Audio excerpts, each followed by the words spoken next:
Hey everybody, today I wanted to go over 7 must-have prepper items. The first one right here, the Survival Seed Vault from My Patriot Supply. I love this thing. I have several, and I have planted seeds from another one before. Obviously, this can is still sealed, but the packets inside are also individually sealed, so they keep for a long time. Just keep them in a cool place, and there's various fruits and vegetables, mostly vegetables, but all of the seeds in here are easy to grow and have instructions on them as well, right?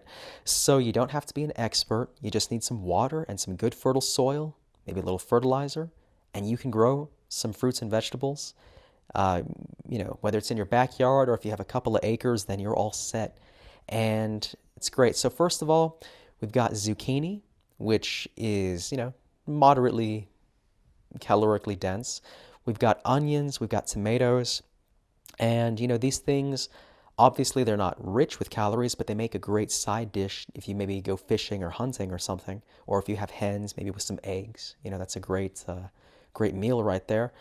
The most important item, though, I think, is corn. This thing comes with Golden Bantam corn, and this is the highest calorie food in this seed kit.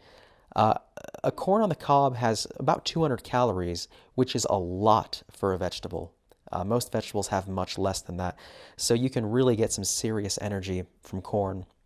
And this is the most important by far. Corn is also a high yield crop. We've got black turtle beans, and these are really nice too, high in calories. And this is the only item in here that has any decent protein. And then some of these items I've not tried before. The Lincoln peas, I've never tried to grow those before, but I'm sure they're fine. I have grown carrots before, and homegrown carrots are a lot sugarier than store-bought, and they do have more calories, which you want in a tight situation. Some of these items here, whatever, lettuce, I'm not that crazy about it, but it certainly is edible. Uh, Blue Lake bush bean, I've never tried that before, but it's nice to have it in the kit, just more, potential plants. I have planted watermelon though, and I had a hard time growing it. I got a few little sweet ones, but it wasn't the best yielding crop. But but cantaloupe is easier to grow than watermelon. I don't know why. They're more resilient and they yield more sugar, so that's a nice thing to have. Broccoli, if that's your thing, I've not really planted that before. And then if you live somewhere cold in the winter, you can grow beets. Well, not necessarily in the coldest parts of winter, but in the late fall and early spring, beets are pretty resilient. And then these items here, I've actually not planted any of these for, but it's nice to have them. Various plants have more frost resilience, and so like cabbage supposedly is supposed to be really frost resistant. But it's nice to have these things, and I think it's a great thing to have as part of your prepper supplies, right? And they also include this little paper just giving you like a quick and simple guide as to how to grow these things.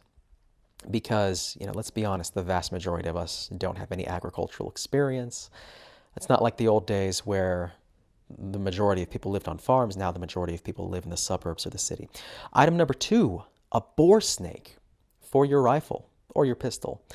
This one is for a rifle. I've got cleaning rods for my pistols since, a pistol barrel is a lot shorter, so it's not that big a deal. But a bore snake I like better for rifles. This one has these little thistles on it, if you can see there. These little thistles that kind of hard scrub your bore like a cleaning rod would. But a bore snake is a lot easier to transport and store than a cleaning rod. Cleaning rods are huge, Item number 3, a strong magnifying glass. And this one right here was actually taken off of an old broken rifle scope, and this thing is so strong. Even in the winter, in a partly cloudy sunlight, I can light wood with this thing. I don't know what the magnification is, but it must be very high because I get a seriously concentrated beam of light. So you got to test these things out. The average magnifying glass is not quite strong enough, I found, whereas this one really blazes. Item number 4, bulk matches. And you're probably thinking, wow, what a mundane item. Matches. Okay, whatever. Well, for 1,000 matches, you spend like $3. Okay, and you don't have to worry about tinder for the most part. I mean, you're going to need a little tinder, but you don't need that super fine tinder. You can just have one grated tinder. And for the money, I found this is the best option. It's better than fire steel, which costs more and is more difficult. So this is just a great way to go.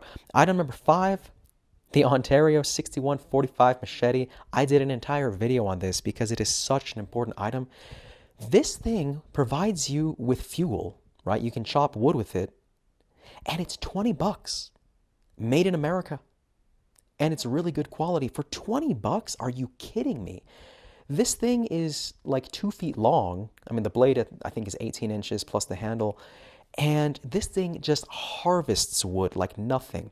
Now, I got this sheath, which was actually a cheaper copy of the original sheaths that they used in Vietnam.